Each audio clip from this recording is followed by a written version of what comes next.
One of the nation's most powerful black chief executives is breaking his silence after publicly sparring with President Trump last year.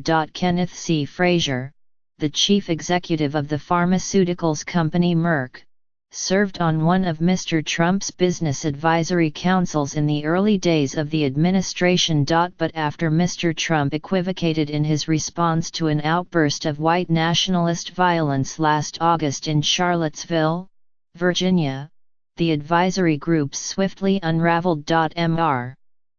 Frazier, the grandson of a man born into slavery, was the first of a series of chief executives to distance himself from the president.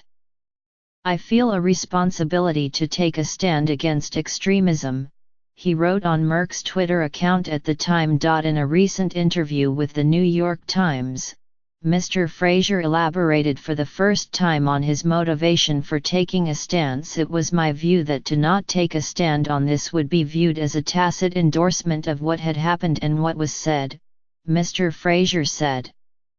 "I think words have consequences and I think actions have consequences. I just felt that as a matter of my own personal conscience, I could not remain." Mr. Frazier spoke to the Times for the Corner Office column, a series of interviews with business leaders that was a regular feature from 2009 until last fall. It will return next month with a fuller interview with Mr. Frazier. The events that led to Mr. Frazier's confrontation with the president unfolded over a tense summer weekend, as white nationalists gathered in Charlottesville to protest the removal of a statue of Robert E. Lee.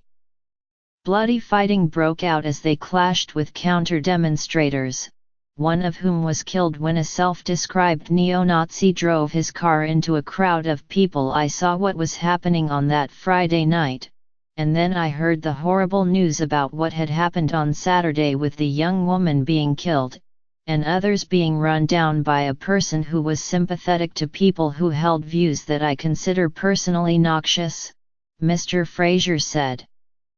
"And then I heard the president's response."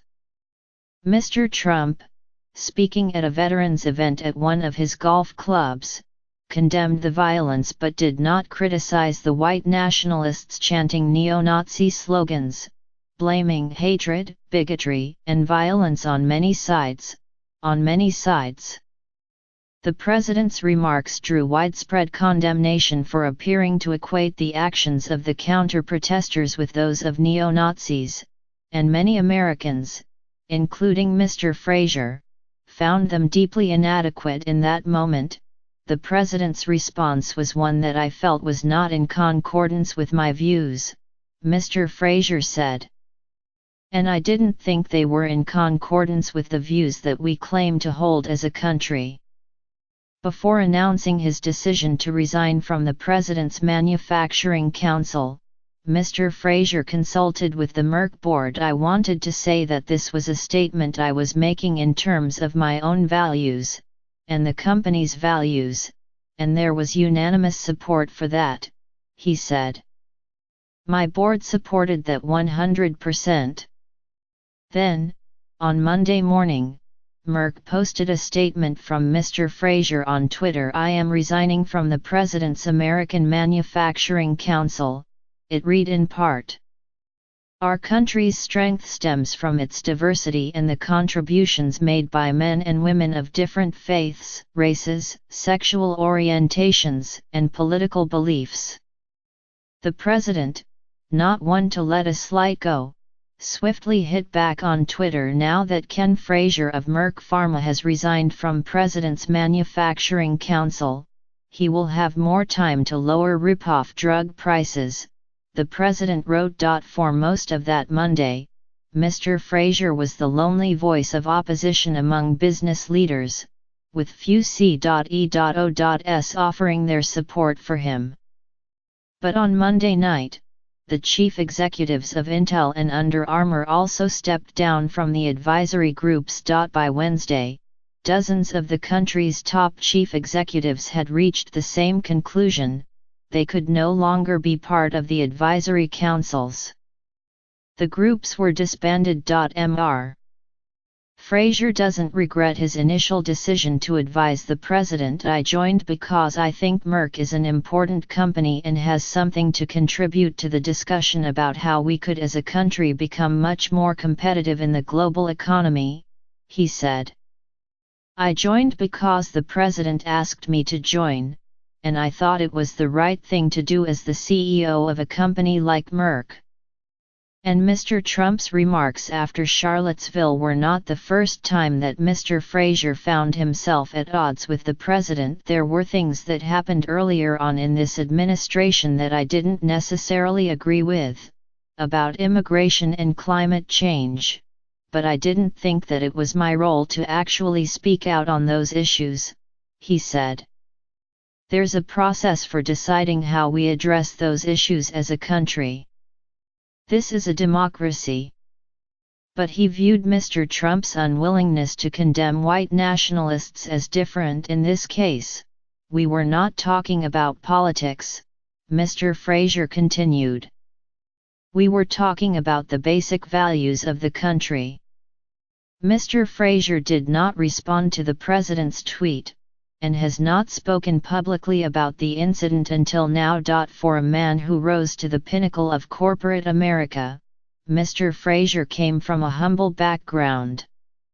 His grandfather was born into slavery in South Carolina, and his father was a janitor in Philadelphia.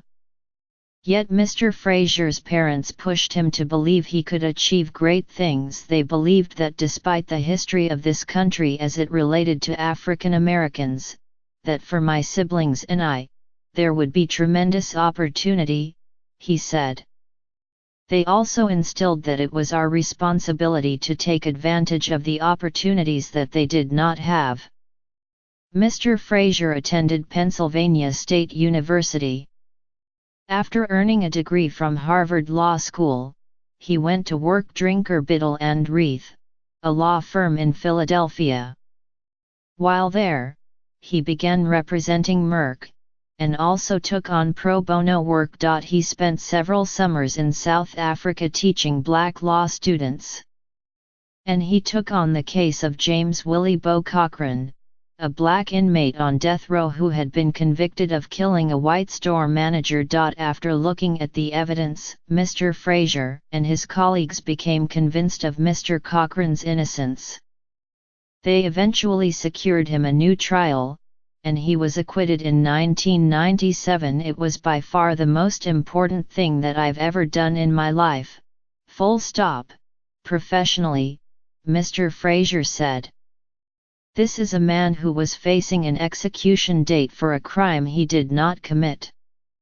Mr. Frazier joined Merck 1992 and rose through the ranks, overseeing the company's defense against lawsuits related to the anti-inflammatory drug Vioxx, and, as chief executive since 2011, prioritizing the development of drugs to treat cancer. Mr.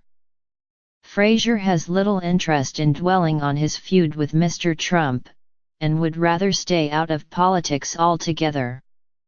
Yet when confronted last summer with a stance he considered unconscionable, Mr. Frazier said he could not help but speak out. What happened that weekend I think was not a Democratic issue or a Republican issue, he said.